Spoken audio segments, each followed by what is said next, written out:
In today's video I'm going to show you how to record Zoom meeting on your laptop or PC with audio.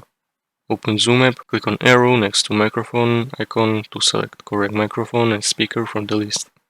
If you are not meeting host, ask host to allow you to record. Host can do this by clicking on participants, point over your name and then click on more and selecting allow record.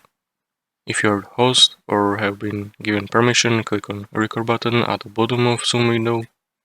Ensure that your microphone is unmuted, so your voice is recorded properly. When you are done, click on Stop Recording button or clicking on the End Meeting. After meeting ends, Zoom will automatically convert recording, and once meeting has ended, Zoom will save recording either on your local computer or in the Zoom cloud storage. If you choose this option, recording will typically be found in a Zoom folder in your computer. If you want to find it, click on Card in the top right corner.